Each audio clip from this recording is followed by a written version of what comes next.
O Stormer, pegando ainda o gancho aí dessa diversificação, né, baseado nisso que você trouxe, acho que uma outra questão também que muita gente pergunta aqui, que a gente sempre vê, é a questão da diversificação, né, levar o pouco do portfólio para fora, né, dolarizar isso. Muitas vezes as pessoas ficam assim, o dólar tá alto, acho que eu não vou agora, só que aí o dólar tá subindo, né, então nunca chega essa hora também da dolarização, né. E aí fica muito essa questão, Sim. Será que vale a pena também eu dolarizar? E essa semana eu estava conversando aqui com um dos nossos convidados e ele falou assim, você não tem que fazer a conversão, o dólar é dólar, faz seu investimento, deixa lá fora e pensa nele em dólar, não fica falando, pô, subiu, desceu, tô perdendo, tô caindo e deixa lá. Aí algumas dúvidas surgiram aqui no chat, mas e quando eu trouxer ele de volta, eu tenho que converter ele de volta pro real, né? Então eu queria que você trouxesse um pouco da sua também experiência, né, que você compartilhasse aqui com a gente, a sua visão sobre essa questão da dolarização. Existe um momento correto para esse investidor ir para fora? Ele tem que esperar essa valorização do real, essa desvalorização da moeda americana ou não? Qualquer hora é hora de começar a pensar em levar um pouco, né, desse portfólio, montar uma carteira lá fora. Tá, eu acho que a gente tem que entender uma coisa, tá? De todas as variáveis do mercado financeiro, talvez a mais difícil de tentar antever a direção é o dólar futuro. Então, se tu quer humilhar um economista, se tu quer humilhar até mesmo um investidor, você pega e pergunta para ele, por onde é que tu acha que vai o dólar? Isso é humilhação total, assim. Tá? Porque o cara não vai conseguir te dar um número, ele não vai conseguir dizer, olha, o dólar vai estar em tal valor daqui a 6 meses. Ele não vai conseguir. Ou se ele te der um número, ele vai dar o número errado. Tá? Então, realmente, o dólar futuro e o dólar, ele talvez seja uma das variáveis mais complexas de ser compreendida e entendida. Só que a gente tem que perceber o seguinte, tá? Teoricamente, a diferença de dólar para real deveria ser o quê? A diferença do dólar para o real deveria ser a diferença da economia americana para a economia brasileira. Essa seria a relação que existe entre as moedas, tá? Se a gente for olhar, a economia americana, ela é apenas 5,5 vezes ou mesmo 6 vezes maior que a economia brasileira? Não. A economia americana é muito maior que a economia brasileira. Talvez 10, 15 ou até mesmo 20 vezes a economia brasileira. Então, por que o real está apenas em R$ 5,40, R$ 5,50 valendo o dólar? Porque aqui existe o carry trade. O carry trade, que é basicamente a diferença da taxa de juros brasileira para a taxa de juros americana. Como eu mencionei, nós somos o paraíso da taxa de juros a nível mundial. E aí o investidor americano, que hoje está com uma inflação de 6% ao ano, 6% ao ano nos Estados Unidos, sendo que a taxa de juros dele está pagando o quê? 0,5%? Ele olha e fala, cara, onde é que eu vou botar meu dinheiro? 6% de inflação ao ano, se eu não fizer nada, eu vou ver o meu patrimônio sendo derretido. Então, o que os investidores estrangeiros acabam fazendo? Eles olham para o Brasil e falam, cara, no Brasil lá eles estão pagando 9, 7,5. Então, cara, eu vou trazer os meus dólares para o Brasil, converto em real, compro taxa de juros brasileira, faço um hedge no câmbio e com isso eu consigo capturar uma bela movimentação de taxa de juros.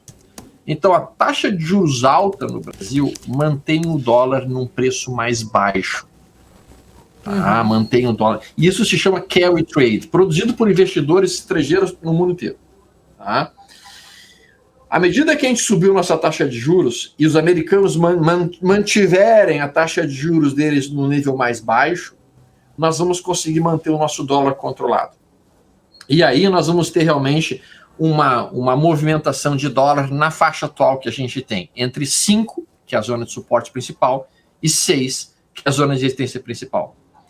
Eu entendo ser bem difícil a gente conseguir ultrapassar os R$6, tá? Teria que acontecer uma tragédia muito grande a nível Brasil, tá?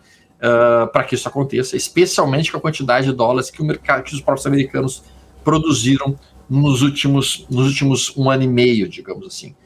Então, olhando isso dessa perspectiva, eu entendo que não existe um momento pontual para cara, agora é hora de dolarizar. Não.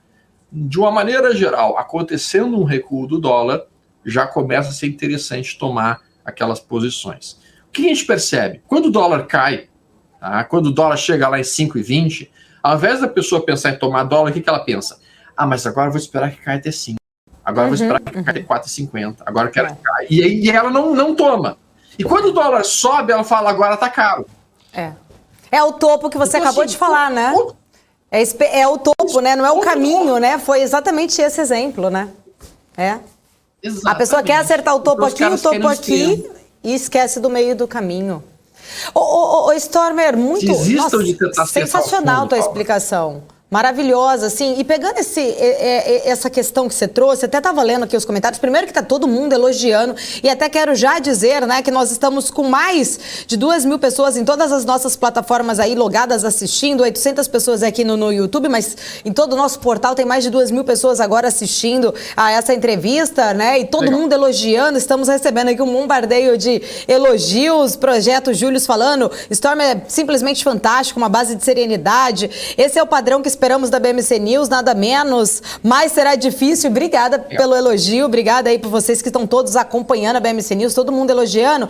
E aí trouxe, você falando nessa questão aí do dólar, do dinheiro, do investidor vindo para cá, teve uma pergunta aqui, trazer dinheiro para o Brasil não seria loucura com essa política econômica? Aí eu entro assim, sem querer entrar em viés político, nada disso, né? Mas a gente sabe o quanto a questão política, por exemplo, o PEC dos precatórios é uma das coisas que tem impactado o mercado muito nos últimos meses.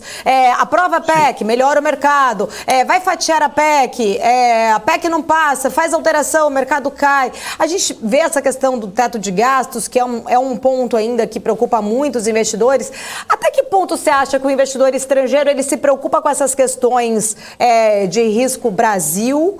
Ou você acha que a gente brasileiro que fica olhando mais isso? Ou ele está mais de olho realmente nessa rentabilidade de 10, 11% de uma taxa de juros que ele jamais teria no país dele? Olha só, Paula, tá? Primeiro, existe uma coisa no brasileiro que é a síndrome do vira-lata. Tá? O brasileiro realmente acha que é o pior país do mundo, que as coisas aqui estão todas erradas, que o país é um inferno, que é assim o desastre na Terra.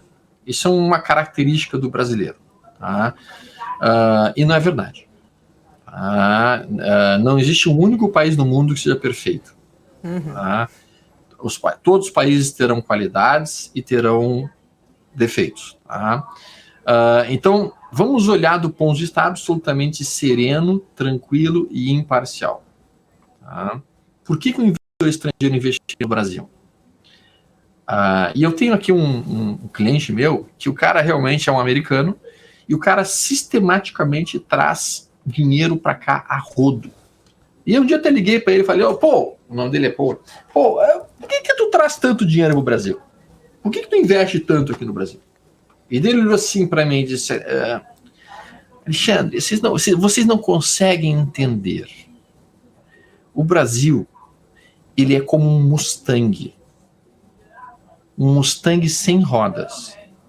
Vocês têm um motor tão forte que um Mustang sem rodas, ele consegue andar, ele se arrasta para frente.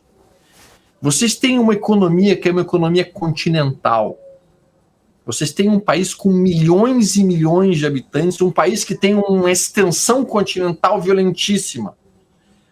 Se vocês colocarem rodinhas de patinete nesse Mustang de vocês vão explodir. Vocês vão disparar.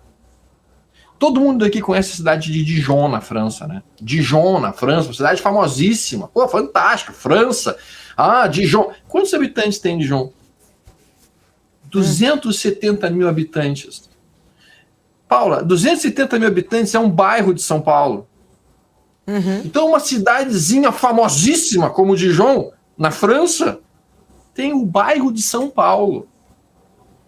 Aí tu entende por que o investidor estrangeiro olha para o Brasil e fala, cara, eu tenho que investir nesse país porque isso aqui é continental. Na hora que a gente descobrir a potência que nós somos de fato, e nós deixarmos de ser cachorros vira-latas, nós vamos ver que, cara, quando eu olho um brasileiro, quando eu olho um jovem saindo do Brasil, eu falo, cara, esse cara não está percebendo que ele está indo para um país, depois vai para a Europa. Cara, a Europa já está construída, a Europa está pronta. O que tu vai fazer lá? Vai ser só mais um. Esse país está todo para ser construído. Esse país ele está perfeito. Aqui, Não existe, só tem 2 lugares no mundo que tem tantas oportunidades quanto o Brasil, nesse momento. Estados Unidos e, vamos lá, Singapura. São os únicos 2 lugares do mundo que têm oportunidade de crescimento, de construir coisas, de expandir. Então, é por isso que o investidor vem para cá. Nos últimos 2 anos, tá, nós fizemos 121 licitações. 121 licitações. Aeroportos, portos, ferrovias, 121. Entrou 610 bilhões de reais nessas licitações. Está se falando disso? Não. Já andaram no aeroporto aqui de Porto Alegre, como ele está agora, depois que entrou a Fraport? Vocês foram no aeroporto de Fortaleza, depois que entrou a Fraport? A empresa alemã que investiu dinheiro pra caramba nos aeroportos? Os aeroportos estão fantásticos. Eles estão investindo aqui, na infraestrutura daqui. Sim. Porque eles veem que aqui tem oportunidade de crescimento. Eles vão investir na Europa? A Europa já cresceu. A Europa está velha. Então, é uma questão de oportunidades. Mas quando tu fica olhando, coitadinho que eu sou, como tá ruim, isso te impede de ver as oportunidades. Mas é que isso também é um pouco cultural brasileiro, né, Stormer? Eu já morei fora do Brasil, eu consigo entender esse teu ponto de vista e é uma coisa que a gente sempre fala, meu marido sempre fala isso. Aqui não é o pior lugar do mundo e lá fora também não tem o melhor lugar do mundo. Problemas existem em todos os lugares. É claro que são proporcionais, né? Existem vários N tipos de problemas, mas a gente também não pode querer se comparar uns Estados Unidos, né? A gente não é um país de primeiro mundo. E aí, outro dia eu falei uma coisa aqui e eu acho que recebi críticas e elogios, vou até falar agora e provavelmente também algumas pessoas não vão entender, mas eu sou jornalista e eu sei, né, o que vem de manchete, eu sei o que vem de jornal. E muitas vezes, né, o medo, é isso que você estava falando agora há pouco, né? O medo, ele manipula as pessoas. E também só vender notícia ruim atrapalha a nossa imagem lá fora, atrapalha a imagem que você vende do Brasil até aqui dentro. Sim. E aí, muitas vezes, as pessoas, elas acham que elas moram no pior lugar do mundo e acabam não enxergando as oportunidades igual você estava trazendo. Mas se você ligar a televisão, né, você vai ter um infarto, né? Porque todo mundo só vê notícia ruim. E eu não tô falando de viés político, e eu não tô falando de hoje. Eu tô falando, eu tenho 15 anos de carreira e a minha vida inteira foi assim, independente de partido de direita, de esquerda, de alto, de baixo, não importa o lado. A notícia ruim vem de jornal. E as pessoas, elas se apegam muito a isso. E acabam deixando de enxergar que a gente também pode ter outras oportunidades, né? Então, falando, tem inflação? Temos inflação. Desde quando? Desde sempre. Quando que os Estados Unidos também está tendo inflação? Quando que você viu o Japão ter inflação? Então, a inflação não é um problema nosso. Parece que a gente abraça o problema e fala, não, é meu, eu quero que seja só meu. O mundo inteiro está tendo reflexos de uma pandemia. Então, fica difícil também a gente, quando olha e acha que o brasileiro, ele tem mania muito disso, e isso é uma questão de educação que deveria vir desde as escolas, desde cedo, para as futuras gerações mudarem um pouco esse vitimismo, porque parece que a gente adora ter problema, né?